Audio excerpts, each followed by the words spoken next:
सिंध के शहरी इलाकों को हुकूक दो, बल्दियाती एक्ट नामंजूर के नारों के साथ कराची में जमात इस्लामी का एहतजाज जारी है। अमीर जमात इस्लामी कराची हाफिज नईम कहते हैं, मुर्तजा वहाब को धरना खत्म करवाने का इख्तियार किसने दिया? मुर्तजा वहाब मुतनाज़े बल्दियाती एक्ट खत्म करवा दें, धरना खुद ही खत्म हो जाएगा। लाठी और गोलियों से नहीं डरते एडमिनिस्ट्रेटर कराची एक नुमाइशी चेहरा हैं।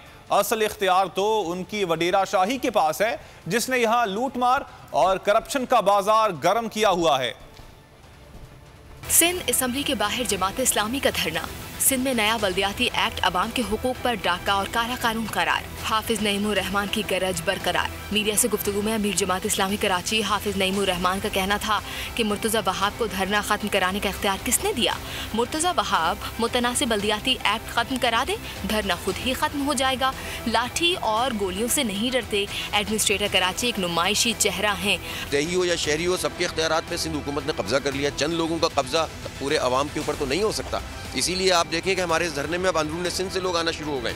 हाफिज नईमुर रहमान ने कहा कि हमारा मुतालिबा है कि पूरे सिंध की बल्दियात को मुकम्मल इख्तियारात दिए जाएं। कराची में भी मेयर का इंतखाब बराह रास्त हो। तालीम और सेहत समेत तमाम मुकामी इदारे शहरी हुकूमत के मातहत होने चाहिए।